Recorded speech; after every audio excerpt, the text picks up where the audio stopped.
জানিয়ে দিব আজকের বাংলার আপডেট সংবাদ। শুরুতেই সংবাদ শিরোনাম। মানবাধিকার কমিশন অধ্যাদেশ বাতিল, ফিরছে আওয়ামী লীগ আমলের আইন, থাকছে প্রতিবেদনে। চাপের মুখে বিএনপি, রাজনীতির মাঠে নতুন ভূমিকা জামায়াতের, থাকছে প্রতিবেদনে। জুলাই সনদ বাতিল আওয়ামী লীগের জন্য সুসংবাদ, মন্তব্য তারেক রহমানের, থাকছে প্রতিবেদনে। আওয়ামী লীগ ঘিরে চমক, জামাত এনসিপির ভূমিকায় বদলাবে কি হিসাব, থাকছে প্রতিবেদনে। পুরনো দল নতুন পরিচয়, আওয়ামী লীগকে ঘিরে চাঞ্চল্য, থাকছে প্রতিবেদনে। এতক্ষণ শুনতেছিলেন সংবাদ শিরোনাম, এখন বিস্তারিত। মানবাধিকার কমিশন অধ্যাদেশ বাতিল, ফিরছে আওয়ামী লীগ আমলের আইন। দেশের আইন ও মানবাধিকার অঙ্গনে বড় ধরনের পরিবর্তনের ইঙ্গিত মিলেছে। সাম্প্রতিক এক সিদ্ধান্তে মানবাধিকার কমিশন সংক্রান্ত অধ্যাদেশ বাতিল করা হয়েছে এবং এর পরিবর্তে ফিরে আসছে আওয়ামী লীগ আমলে প্রণীত পূর্বের আইন। এই সিদ্ধান্তকে ঘিরে ইতোমধ্যে রাজনৈতিক অঙ্গন, আইন বিশেষজ্ঞ এবং মানবাধিকার কর্মীদের মধ্যে শুরু হয়েছে তীব্র আলোচনা ও বিতর্ক। সরকারি সূত্রে জানা গেছে, মানবাধিকার কমিশনের কার্যক্রমকে আরও কার্যকর ও কাঠামোগতভাবে শক্তিশালী করতে এই সিদ্ধান্ত নেওয়া হয়েছে। সংশ্লিষ্ট কর্মকর্তাদের মতে, বিদ্যমান অধ্যাদেশের কিছু সীমাবদ্ধতা ছিল, যা কমিশনের স্বাধীনভাবে কাজ করার ক্ষেত্রে বাধা সৃষ্টি করছিল।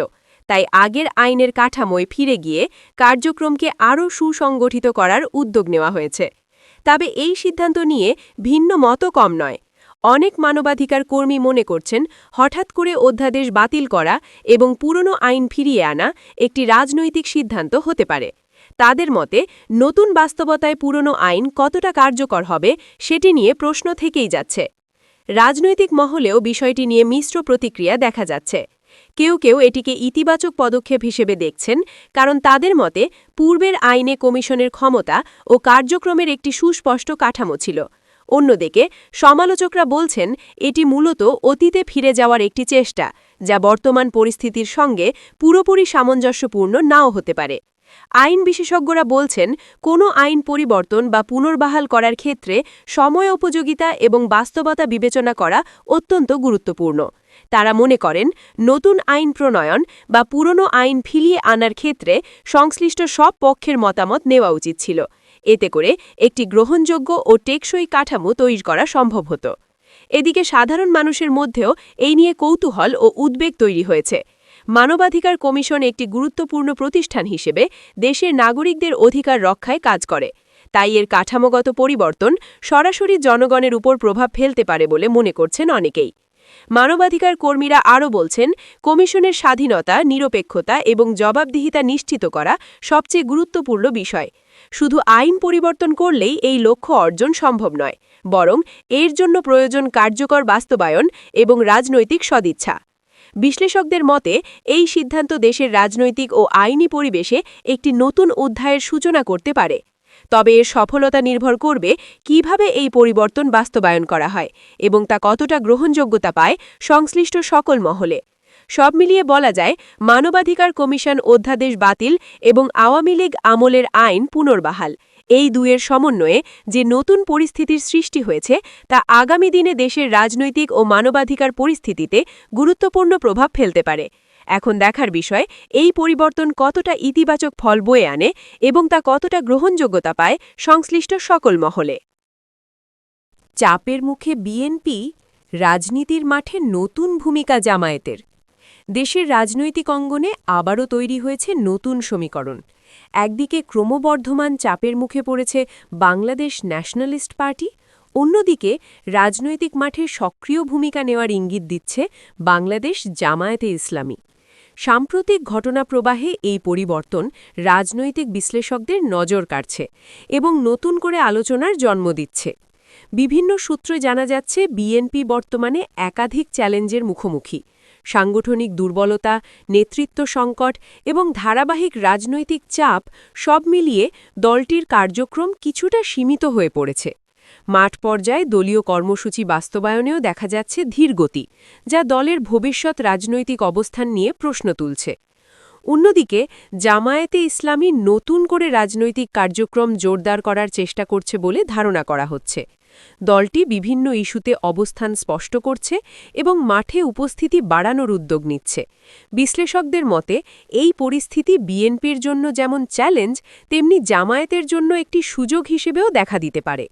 রাজনৈতিক মহলে আলোচনায় উঠে এসেছে, বিরোধী রাজনীতিতে নেতৃত্বের জায়গা ধরে রাখা এখন বিএনপির জন্য সবচেয়ে বড় পরীক্ষা। দীর্ঘদিন ধরে প্রধান বিরোধী শক্তি হিসেবে পরিচিত দলটি যদি এই অবস্থান ধরে রাখতে চায়, তাহলে তাদের সাংগঠনিক শক্তি বৃদ্ধি এবং কার্যকর রাজনৈতিক কৌশল গ্রহণ জরুরি হয়ে পড়েছে। অন্যদিকে জামায়াতের সম্ভাব্য সক্রিয়তা বিরোধী রাজনীতিতে নতুন মাত্রা যোগ করতে পারে। তবে এই ভূমিকা কতটা বিস্তৃত হবে এবং তার রাজনৈতিক বাস্তবতায় কী প্রভাব ফেলবে সেটি এখনও পরিষ্কার নয়। কারণ দেশের রাজনৈতিক পরিস্থিতি অত্যন্ত সংবেদনশীল এবং যে কোনো পরিবর্তন দ্রুত নতুন সমীকরণ তৈরি করতে পারে। এদিকে ক্ষমতাসীন দলের দিক থেকেও পরিস্থিতি নিবিড়ভাবে পর্যবেক্ষণ করা হচ্ছে বলে জানা গেছে। রাজনৈতিক অঙ্গনের এই পরিবর্তন ভবিষ্যতে বড় ধরনের রাজনৈতিক প্রতিযোগিতার ইঙ্গিত দিতে পারে বলে মনে করছেন সংশ্লিষ্টরা। সাধারণ মানুষের মধ্যেও এ নিয়ে আগ্রহ বাড়ছে। রাজনৈতিক অস্থিরতা এবং পরিবর্তন দেশের সামগ্রিক পরিস্থিতিতে প্রভাব ফেলতে পারে বলে অনেকে আশঙ্কা করছেন।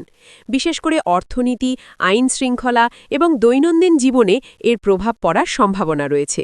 বিশ্লেষকদের মতে বর্তমান পরিস্থিতিতে সব রাজনৈতিক দলেরই দায়িত্বশীল আচরণ করা প্রয়োজন। উত্তেজনা না বাড়িয়ে সংলাপ ও সমঝোতার মাধ্যমে রাজনৈতিক স্থিতিশীলতা বজায় রাখার ওপর জোর দিচ্ছেন তারা। সব মিলিয়ে বলা যায়, বিএনপির ওপর বাড়তে থাকা চাপ এবং জামায়াতের সম্ভাব্য নতুন ভূমিকা দেশের রাজনৈতিক অঙ্গনে একটি নতুন অধ্যায়ের সূচনা করতে পারে। এই পরিবর্তন কতটা স্থায়ী হবে এবং তা ভবিষ্যতের রাজনীতিতে কী প্রভাব ফেলবে সেটিই এখন সবচেয়ে বড় প্রশ্ন। জুলাই সনদ বাতিল আওয়ামী লীগের জন্য সুসংবাদ, মন্তব্য তারেক রহমান। দেশের রাজনৈতিক অঙ্গনে নতুন করে আলোচনার জন্ম দিয়েছে তথাকথিত জুলাই সনদ বাতিলের বিষয়টি। সাম্প্রতিক এই সিদ্ধান্তকে ঘিরে শুরু হয়েছে তীব্র বিতর্ক, রাজনৈতিক বিশ্লেষণ এবং পাল্টাপাল্টি বক্তব্য। এই প্রেক্ষাপটে গুরুত্বপূর্ণ মন্তব্য করেছেন তারেক রহমান, যিনি বলেছেন এই সিদ্ধান্ত মূলত আওয়ামী লীগের জন্য একটি সুসংবাদ। ভার্চুয়াল মাধ্যমে দেওয়া এক বক্তব্যে তারেক রহমান দাবি করেন, জুলাই সনদ বাতিলের মাধ্যমে দেশের রাজনীতিতে একটি নতুন বাস্তবতার সূচনা হয়েছে। তার মতে এই সিদ্ধান্ত কেবল একটি প্রশাসনিক পদক্ষেপ নয়, বরং এর পেছনে রয়েছে বৃহত্তর রাজনৈতিক প্রেক্ষাপট যা ভবিষ্যতের রাজনীতিকে প্রভাবিত করতে পারে। তিনি আরও বলেন, আওয়ামী লীগ দীর্ঘদিন ধরে রাজনৈতিক সুবিধা অর্জনের জন্য বিভিন্ন কৌশল গ্রহণ করেছে এবং জুলাই সনদ সেই ধারারই একটি অংশ ছিল বলে তিনি মনে করেন। এই সনদ বাতিল হওয়ায় ক্ষমতাসীন দল নতুন করে নিজেদের অবস্থান শক্ত করার সুযোগ পাবে, এমন মন্তব্য করেন তিনি। অন্যদিকে আওয়ামী লীগের নেতারা তার এই মন্তব্যকে রাজনৈতিক উদ্দেশ্য প্রণোদিত বলে উড়িয়ে দিয়েছেন। তাদের দাবি, জুলাই সনদ বাতিলের সিদ্ধান্ত সম্পূর্ণভাবে প্রশাসনিক ও আইনি প্রক্রিয়ার অংশ এবং এর সঙ্গে কোনো রাজনৈতিক সুবিধা নেওয়ার বিষয় জড়িত নয়। তারা আরও বলেন, জনগণের কল্যাণ এবং রাষ্ট্রের স্বার্থ বিবেচনা করে এ ধরনের সিদ্ধান্ত নেওয়া হয়।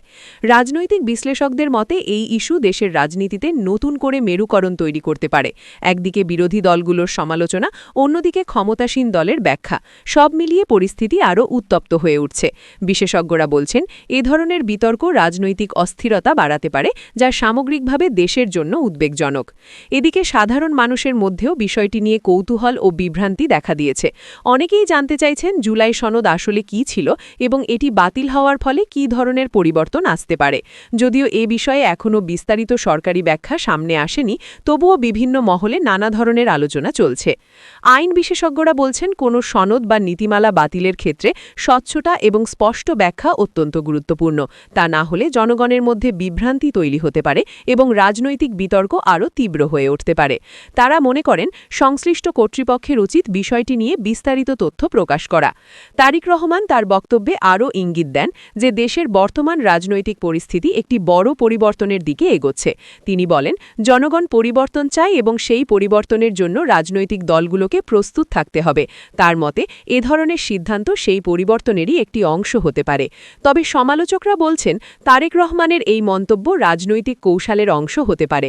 তারা মনে করেন বিরোধী রাজনীতিকে শক্তিশালী করতে এবং জনমত প্রভাবিত করতে তিনি এ ধরনের বক্তব্য দিচ্ছেন। একই সঙ্গে তারা এটাও উল্লেখ করেন যে বাস্তব পরিস্থিতি কতটা ভিন্ন সেটি সময়ই বলে দেবে। রাজনৈতিক পর্যবেক্ষকদের মতে এই ইস্যুতে আন্তর্জাতিক মহলের প্রতিক্রিয়াও গুরুত্বপূর্ণ হতে পারে।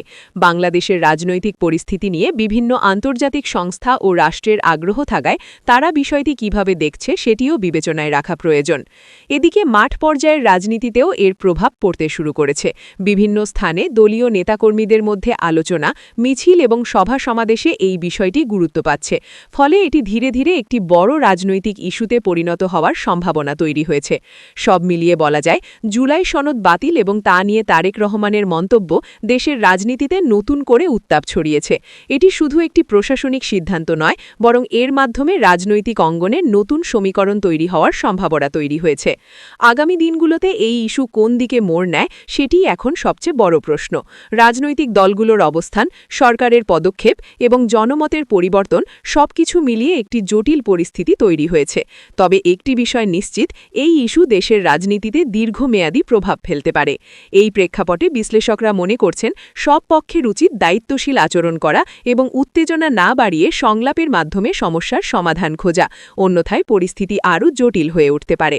অতএব জুলাই সনদ বাতিলের ঘটনাটি শুধু একটি প্রশাসনিক পরিবর্তন নয়, বরং এটি বাংলাদেশের রাজনীতিতে একটি গুরুত্বপূর্ণ মোড় হিসাবে বিবেচিত হতে পারে। তারেক রহমানের মন্তব্য সেই আলোচনাকে আরও তীব্র করেছে, যা আগামী দিনগুলোতে আরও বড় রাজনৈতিক বিতর্কের রূপ নিতে পারে। আওয়ামী লীগ ঘিরে চমক, জামাত ও এনসিপির ভূমিকায় বদলাবে কি হিসাব? বাংলাদেশের রাজনীতিতে আবারও নতুন সমীকরণের আভাস মিলছে। সাম্প্রতিক ঘটনাপ্রবাহে আওয়ামী লীগকে ঘিরে তৈরি হয়েছে এক ধরনের রাজনৈতিক চমক, যেখানে বাংলাদেশ জামায়াতে ইসলামী এবং ন্যাশনাল সিটিজেন পার্টি এনসিপির সম্ভাব্য ভূমিকা নিয়ে শুরু হয়েছে জোর আলোচনা। বিশ্লেষকদের মতে এই নতুন রাজনৈতিক বাস্তবতা দেশের ক্ষমতার সমীকরণে বড় ধরনের পরিবর্তন আনতে পারে। দীর্ঘদিন ধরে বাংলাদেশের রাজনীতিতে আওয়ামী লীগ একটি প্রভাবশালী শক্তি হিসেবে অবস্থান করে আসছে। তবে সাম্প্রতিক সময়ের নাদা রাজনৈতিক চাপ, বিরোধী শক্তির পুনর্গঠন এবং জনমতের পরিবর্তন সব মিলিয়ে দলটি একটি নতুন চ্যালেঞ্জের মুখে রয়েছে। এই পরিস্থিতিতে অন্যান্য রাজনৈতিক শক্তির ভূমিকা স্বাভাবিকভাবেই গুরুত্ব পাচ্ছে। বিশেষ করে জামায়াতে ইসলামী নতুন করে রাজনৈতিক অঙ্গনে সক্রিয় হওয়ার চেষ্টা করছে বলে ধারণা করা হচ্ছে। বিভিন্ন ইস্যুতে দলটির অবস্থান স্পষ্ট হচ্ছে এবং মাঠ পর্যায়ে তাদের উপস্থিতি বাড়ানোর চেষ্টা দেখা যাচ্ছে। বিশ্লেষকদের মতে এটি কেবল একটি সাংগঠনিক পুনরুজ্জীবন নয়, বরং বৃহত্তর রাজনৈতিক কৌশলের অংশ হতে পারে। অন্যদিকে এনসিপি তুলনামূলকভাবে নতুন রাজনৈতিক প্ল্যাটফর্ম হলেও কিছু ক্ষেত্রে নিজেদের অবস্থান জানান দিতে শুরু করেছে। তরুণ প্রজন্মের একটি অংশকে আকৃষ্ট করার চেষ্টা, বিকল্প রাজনৈতিক ধারার কথা বলা এবং বিভিন্ন ইস্যুতে সরব অবস্থান নেওয়া, এসবের মাধ্যমে তারা একটি আলাদা জায়গা তৈরি করতে চাইছে। এই প্রেক্ষাপটে প্রশ্ন উঠছে, জামায়াত এবং এনসিপির এই সক্রিয়তা কি আওয়ামী লীগের জন্য নতুন চ্যালেঞ্জ হয়ে দাঁড়াবে, নাকি এটি তাদের জন্য নতুন সুযোগ তৈরি করবে? রাজনৈতিক বিশ্লেষকদের মতে বিষয়টি নির্ভর করছে এই দলগুলোর কৌশলগত অবস্থানের উপর।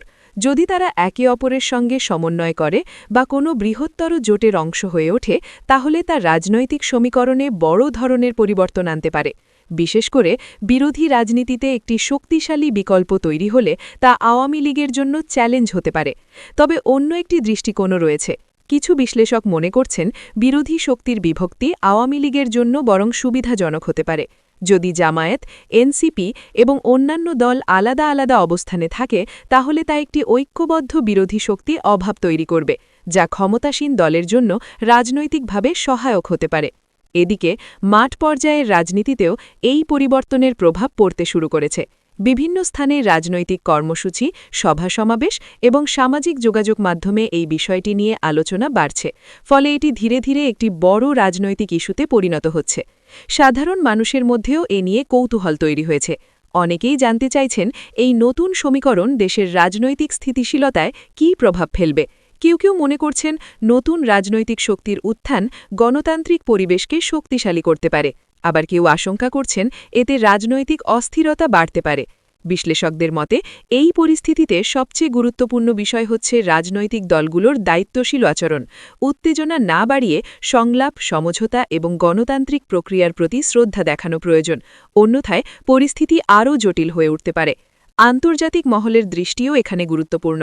বাংলাদেশের রাজনৈতিক পরিস্থিতি নিয়ে বিভিন্ন দেশ ও সংস্থা আগ্রহী হওয়ায় তারা এই পরিবর্তনকে কিভাবে দেখছে সেটিও বিবেচনায় আসবে। এটি ভবিষ্যতের রাজনৈতিক কৌশল নির্ধারণে প্রভাব ফেলতে পারে। সব মিলিয়ে বলা যায়, আওয়ামী লীগকে ঘিরে যে নতুন রাজনৈতিক চমক তৈরি হয়েছে তা দেশের রাজনীতিতে একটি গুরুত্বপূর্ণ মোড়ের ইঙ্গিত দিচ্ছে। জামায়াত এবং এনসিপি সম্ভাব্য ভূমিকা এই সমীকরণকে আরও জটিল করে তুলছে। আগামী দিনগুলোতে এই সমীকরণ কোন দিকে মোড় নেয় সেটি এখন সবচেয়ে বড় প্রশ্ন। রাজনৈতিক দলের কৌশল, জনমতের পরিবর্তন এবং সামগ্রিক পরিস্থিতি সবকিছু মিলিয়ে বাংলাদেশের রাজনীতি একটি নতুন অধ্যায়ের দিকে এগোচ্ছে। এই প্রেক্ষাপটে একটি বিষয় স্পষ্ট, রাজনীতির মাঠে পরিবর্তনের হাওয়া বইতে শুরু করেছে। আর এই পরিবর্তনের কেন্দ্রে রয়েছে আওয়ামী লীগ, যার চারপাশে নতুন করে সাজছে রাজনৈতিক হিসাবনিকাশ।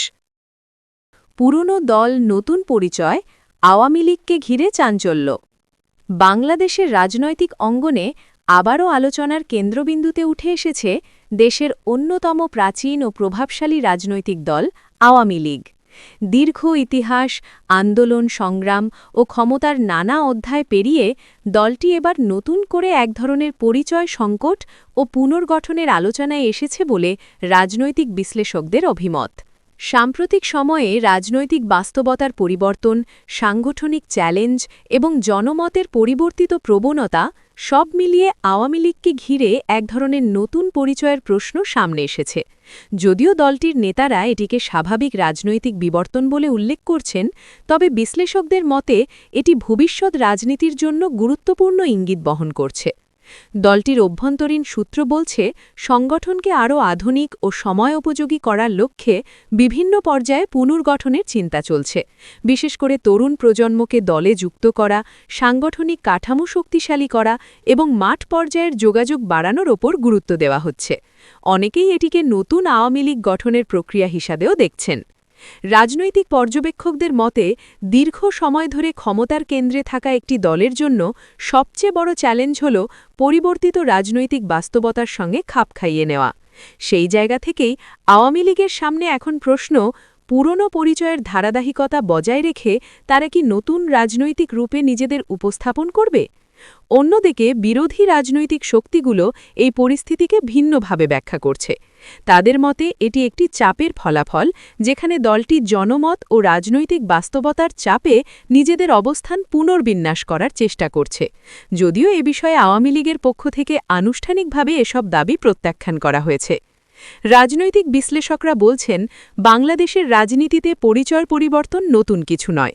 সময়ের সঙ্গে সঙ্গে অনেক দলই নিজেদের কৌশল, অবস্থান এবং সংগঠনের ধরনে পরিবর্তন এনেছে। তবে আওয়ামী লীগের মতো দীর্ঘ ইতিহাস সমৃদ্ধ একটি দলের ক্ষেত্রে এই পরিবর্তন আরও বেশি গুরুত্ব বহন করে। এদিকে সাধারণ মানুষের মধ্যেও বিষয়টি নিয়ে কৌতূহল তৈরি হয়েছে। কেউ কেউ মনে করছেন এটি একটি স্বাভাবিক রাজনৈতিক রূপান্তর, যা দলটিকে ভবিষ্যতের জন্য আরও শক্তিশালী করতে পারে।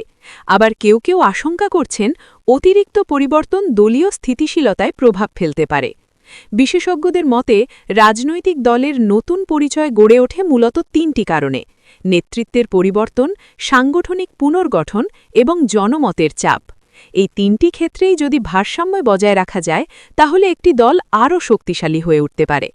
আন্তর্জাতিক রাজনৈতিক পর্যবেক্ষকরাও বাংলাদেশের এই পরিবর্তনশীল পরিস্থিতির ওপর নজর রাখছেন। তারা মনে করছেন, দেশের বৃহৎ রাজনৈতিক দলের অভ্যন্তরীণ পরিবর্তন ভবিষ্যতের নীতি নির্ধারণ এবং আঞ্চলিক রাজনৈতিক সমীকরণেও প্রভাব ফেলতে পারে। সব মিলিয়ে বলা যায়, আওয়ামী লীগকে ঘিরে যে নতুন পরিচয় নিয়ে আলোচনা চলছে তা কেবল একটি দলীয় বিষয় নয়, বরং এটি বাংলাদেশের সামগ্রিক রাজনৈতিক পরিবর্তনেরও প্রতিচ্ছবি। পুরনো অভিজ্ঞতা আর নতুন বাস্তবতার মিশেলে দলটি কোন পথে এগোয় সেটি এখন সবচেয়ে বড় প্রশ্ন। আগামী দিনগুলোতেই স্পষ্ট হবে এই পরিবর্তন আওয়ামী লীগের জন্য নতুন শক্তির উৎস হবে নাকি নতুন রাজনৈতিক চ্যালেঞ্জ তৈরি করবে।